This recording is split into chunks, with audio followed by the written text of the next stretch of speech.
Faisons la procédure de divorce. Je n'ai plus besoin de ton corps. Mon mari m'a brutalement quitté parce que je ne peux pas avoir d'enfant. Il rejette tout sur moi, sans se soucier de ses propres problèmes. Elle semble passer un bon moment avec cette autre femme dans notre marriage. Pourquoi ai-je épousé cet homme? D'accord, je vais divorcer de toi. Je suis partie en Espagne pour oublier le passé et être heureuse. Je vais le faire payer pour ce qu'il m'a fait. Je m'appelle Pamra, j'ai 31 ans. Je suis une jeune femme au foyer mariée depuis 1 an. Mais mon passe-temps est de vendre des accessoires faits à la main. Bien que je ne gagne pas beaucoup d'argent, dans ma boutique en ligne, ce n'est pas mal de pouvoir faire quelque chose que j'aime. Mon mari a 38 ans, 7 ans de plus que moi. Nous nous sommes rencontrés à une fête il y a 3 ans, et heureusement, nous avons atteint la ligne d'arrivée. Mon mari est beau mais sans prétention, a un joli sourire, et tout le monde l'aime. Un tel homme m'a choisi. Je ne pouvais pas contenir mon excitation, et je suis tombée amoureuse de lui. Je me réjouissais de l'épouser et de créer la famille de mes rêves. Au début de notre mariage, j'étais pleine de rêves et d'espoir. Mais même si cela faisait seulement 1 an, un nuage sombre d'insatisfaction planait sur notre mariage. Nous avions souhaité avoir un enfant dès que possible, depuis que nous avions commencé à sortir ensemble. Et depuis que nous nous sommes mariés, j'ai surveillé ma température basale et mon mari a pris un médicament puissant pour essayer d'avoir un bébé. Mais la réalité n'était pas si facile. Oh, il semble que ce mois-ci ne sera pas non plus un bon mois. J'étais nerveuse chaque mois à cette période du mois pour vérifier les signes.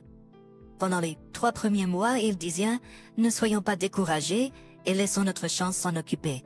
Un jour, cela viendra à notre porte. » Mais récemment, il peut avoir été affecté par mon nervosité et a cessé de me demander comme il le faisait au début de notre mariage. Je suis prête à l'accepter à tout moment, mais maintenant, je n'attends plus à tomber enceinte, et nous ne passons plus de temps ensemble la nuit. Au contraire, il a commencé à me lancer des mots blessants, me rejetant la faute de notre mariage sans enfant. Je me suis dit, je préfère prendre des mesures, plutôt que de m'inquiéter. Je me suis dit, je préfère prendre des mesures plutôt que de m'inquiéter. Je suis allée à l'hôpital pendant les jours de semaine, et puis les dimanches, j'ai participé à une vente de produits artisanaux, ce que j'aime. Faire ce que j'aimais était un excellent moyen de me soulager, car cela me libérait des distractions de la réalité. Peu de temps après avoir commencé le traitement de fertilité, mon médecin m'a dit que mon mari avait aussi besoin de passer un examen. Quand je lui ai demandé de le faire, sa réponse était inattendue. Quoi, je peux le faire? Tu es seule, n'est-ce pas? Eh bien, ils doivent nous vérifier tous les deux pour savoir lequel de nous deux a le problème. Je te dis que je vais bien, d'accord? Elle ne comprenait pas comment il pouvait être expulsé de rue. Après ces échanges, l'humeur de mon mari s'est détériorée de plus en plus et notre vie de couple est devenue de plus en plus indifférente. Je devenais de plus en plus frustrée que contrariée, alors je suis allée faire du shopping pour me soulager. Oh, ma carte de crédit a disparu. Où les Genises? Je pensais l'avoir rangée dans un tiroir car je ne l'utilise pas souvent. J'ai cherché dans ma chambre et j'ai trouvé quelque chose de brillant par terre près de mon lit. Anne? Qu'est-ce que c'est? Je l'ai ramassé et j'ai découvert qu'il s'agissait d'une boucle d'oreille de femme qui n'était pas à moi. Quoi? Un cadeau pour moi? C'est impossible.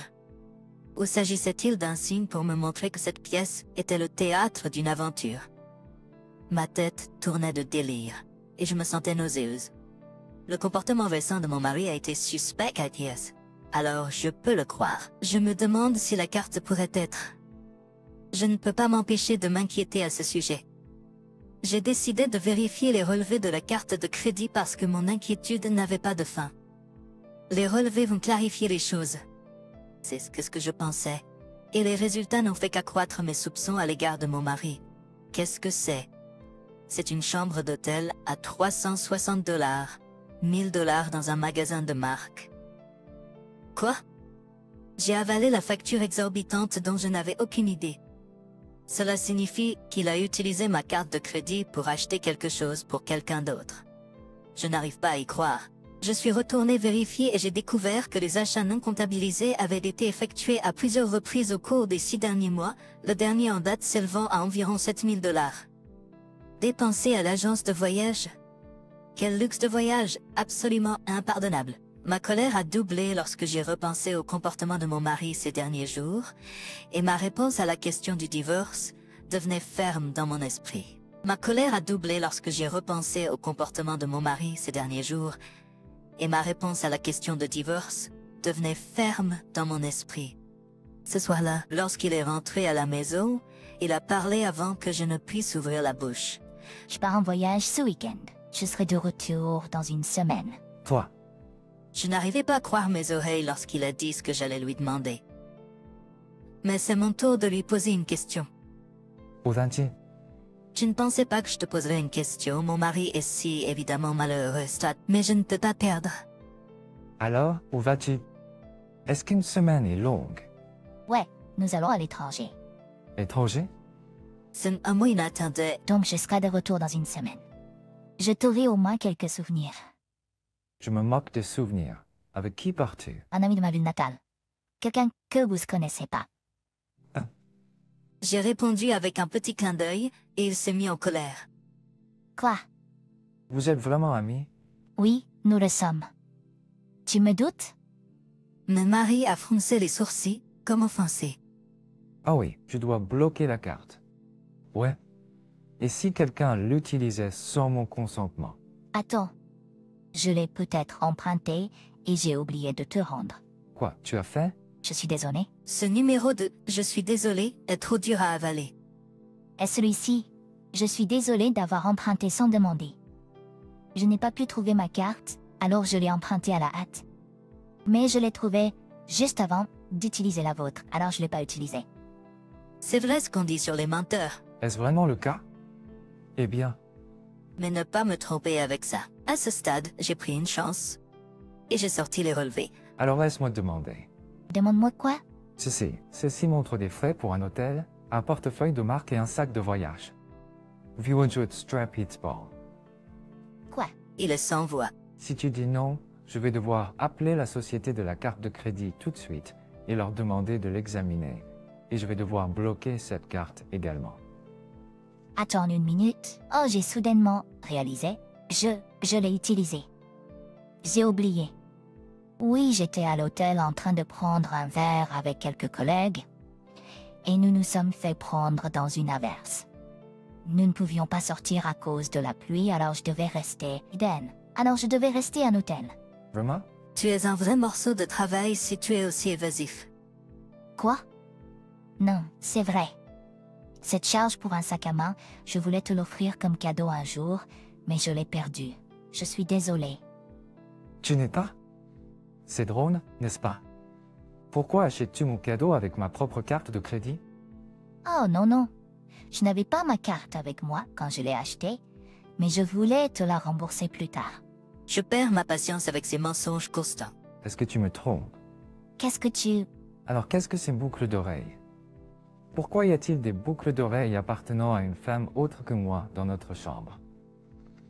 Eh bien, Mon mari a finalement abandonné après tout cela, a soupiré profondément et avait l'air vraiment fatigué. oui, tu... Quel ennui. Pourquoi les tricheurs doivent-ils être si autoritaires? C'est ce que je pensais. Quel est ce comportement? Tu m'as trompé. Et alors, si tu avais essayé plus fort d'avoir un bébé, alors je ne t'aurais pas trompé. Je ne sais pas quoi dire à mon mari. Qu'est-ce que tu veux dire par essayer plus fort? Pourquoi est-ce de ma faute si tu m'as trompé? Es-tu fun? Pourquoi ne peux-tu pas voir que tu n'étais pas assez attirant? C'est pour ça que je t'ai trompé. Je dis juste, si tu ne veux pas être trompé, tu devrais essayer plus fort. Non, ça n'a aucun sens. Ce n'est simplement pas possible. Mon métier est un peu égoïste. Et finalement, Ah si. Faisons une demande de divorce. Je n'ai plus besoin de toi. divorce? Pas utile pour moi? Je ne sais pas comment répondre à cette question. Je l'ai regardé, mon estomac se nouant. Toi, tu sais ce que tu dis? Je sais ce que je dis. J'ai dit divorce. Je ne veux pas d'une femme qui ne peut pas avoir d'enfant. C'est trop. C'est tellement mauvais que je me demande si je suis même en vie. À ce moment-là, mes sentiments pour mon mari ont complètement disparu et j'ai accepté le divorce. D'accord. Divorçons. Merci de me faciliter la tâche. Va-t'en pendant que je suis en vacances. Tu n'as pas besoin de me le dire. Les paroles irrationnelles de mon mari ont transpercé mon cœur et je n'ai pas pu arrêter de pleurer ce jour-là. Et ainsi arrive le week-end. Mon mari est parti en voyage si facilement que cela ressemblait à s'il n'avait aucun sentiment pour moi. Et il a laissé les papiers de divorce sur la table avec ses informations remplies. Je n'ai que de la haine pour mon mari. Tout ce que j'ai à faire, c'est de signer les papiers et c'est terminé. J'ai déposé les papiers de divorce au bureau de la ville et j'ai mis fin à notre mariage de courte durée. 1 an plus tard, je me sens nostalgique, même si ce n'est que pour une courte période. J'ai pris une grande inspiration en revenant d'Espagne. Les odeurs et les foules de chez moi sont différentes de celles d'autres pays, alors je me sens chez moi. J'ai beaucoup de travail à faire, comme déballer et nettoyer une fois que je suis à la maison. En rentrant chez moi, j'ai entendu une voix d'homme familière. Dis, je t'ai enfin trouvé. Je me suis retournée et j'ai vu mon ex-mari qui se tenait là. Et je n'avais pas vu depuis qu'il m'a quitté pour j'ai arrangé. Que veux-tu, Pierre? Je suis occupée. Ne dis pas ça. C'est toi qui as gâché les choses. C'est toi qui as gâché les choses. Oui, après mon divorce, j'ai engagé un détective pour enquêter sur sa liaison et j'ai demandé à mon avocat de déposer une demande d'alimony avec les preuves. Il semble qu'il ait reçu une lettre. J'ai des droits, j'ai rien fait de mal. Tu m'as causé des ennuis avec mes parents. L'entreprise l'a su et j'ai perdu mon emploi. C'est de ta faute. Mon ex-mari râle et s'emporte sans se soucier du monde. Il est vraiment bouleversé. C'est ma faute? C'est de ta faute si j'ai des problèmes avec mes parents. L'entreprise l'a su et j'ai perdu mon emploi. C'est de ta faute. Tu m'as laissé pour une femme qui peut avoir des enfants. Je m'en souviendrai. La colère de ce jour-là est encore dans ma mémoire. Mais je ne laisse plus le passé avec mon ex-mari me hanter. J'ai un nouveau partenaire de vie à mes côtés. Quelque chose ne va pas, Pierre? Rodrigo. Rodrigo est venu à côté de moi. C'est mon mari espagnol. Je suis allé en Espagne avec un visa étudiant. Je ne pouvais même pas parler espagnol, mais Rodrigo était là pour m'aider. Je lui ai appris anglais et américain. La culture parce qu'il l'aimait aux États-Unis, et il m'a appris l'espagnol parce que je ne suis pas bonne. Rodrigo avait un rêve de vivre un jour aux États-Unis, et nous sommes retournés aux États-Unis ensemble pour le réaliser. Mon ex-mari ne sait pas où je vis après le divorce, alors il a dû demander à mes parents où je vis et est venu ici. Qui est cet homme? C'est mon mari. Quoi? Les yeux de mon ex-mari se sont élargis. Tu t'es marié? Et ses yeux sont sur le bébé dans les bras de Rodrigo. L'enfant quoi? C'est mon enfant. Quoi? Pourquoi aurais-tu un enfant? Eh bien, mon ex-mari, qui croit toujours que je suis stérile, est resté figé avec la bouche grande ouverte. Pourquoi n'étions-nous pas capables d'avoir des enfants à l'époque? C'est ce que tu as supposé, n'est-ce pas? J'ai subi un examen à l'hôpital et tout allait bien. Mais toi, tu as refusé un test. Cela signifie que c'est toi la cause. Vous n'avez pas encore eu d'enfant avec votre maîtresse, n'est-ce pas? Mon ex est complètement tué. Vous devriez faire vérifier cela. L'infertilité affecte les hommes et les femmes également, n'est-ce pas, Rodrigo? Rodrigo est un obstétricien. Il m'a référé à note qu'un médecin pour un examen complet la fertilité existe avéré qui est fructueux. Cela est prouvé par le bébé que Rodrigo porte maintenant dans ses bras et il travaillera bientôt à l'hôpital d'État de Harrisburg. Merde, mon ex-mari avait encore l'air de vouloir dire quelque chose. Ah, si j'avais su que tu allais avoir un bébé, je ne t'aurais jamais quitté. Eh bien, ce n'est pas trop tard, n'est-ce pas? Remarie-moi. L'esprit de mon ex-mari a-t-il changé pendant qu'il était à l'étranger? Je ne peux pas le comprendre du tout. Comment ai-je pu épouser un tel homme, même pendant une courte période? J'ai honte. J'ai une nouvelle vie, maintenant. Je ne vous reverrai plus. Au revoir. Maintenant, éloigne-toi de moi. Rodrigo le cria part ou je vais appeler la police. Je me suis retournée et suis partie avec Rodrigo. Le lendemain, je suis retournée à la maison de mes parents. Lorsque je leur ai présenté ma nouvelle famille, mon père et ma mère étaient très enthousiastes à l'idée de leur premier petit enfant, et Rodrigo a pu communiquer avec eux dans une conversation. Mes parents étaient très heureux.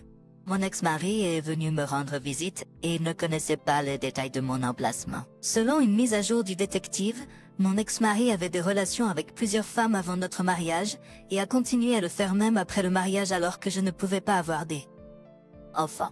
Il a quitté son emploi, a épuisé son argent et court maintenant devant les femmes avec qui il avait des relations qui lui réclament maintenant une grosse somme d'argent. Je suppose qu'il était désespéré de se remettre avec moi parce qu'il cherchait de l'argent. C est un vrai salaud. Une autre bonne nouvelle est arrivée à notre domicile, nous attendons notre deuxième enfant. Mes parents et ma sœur étaient ravis d'apprendre cette nouvelle. Je ne sais pas le sexe encore, mais je suis maintenant dans le lieu le plus heureux de ma vie. Comme si le souvenir que j'avais souffert d'infertilité était un mensonge. Je ne peux m'empêcher de me réjouir des nombreux jours de bonheur qui nous attendent à l'avenir. Rodrigo et moi sourions à notre fils. Nous nous prenons dans les bras et nous savourons nos moments de bonheur. Je suis heureux d'avoir pu lui dire au revoir en personne, malgré mon mauvais sentiment à ce sujet. Une autre bonne nouvelle est arrivée à notre domicile, nous attendons notre deuxième enfant. Mes parents et ma sœur étaient ravis d'apprendre cette nouvelle. Je ne sais pas le sexe encore, mais je suis maintenant dans le lieu le plus heureux de ma vie, comme si le souvenir que j'avais souffert d'infertilité était un mensonge. Je ne peux m'empêcher de me réjouir des nombreux jours de bonheur qui nous attendent à l'avenir. Rodrigo et moi sourions à notre fils, nous nous prenons dans les bras et nous savourons nos moments de bonheur.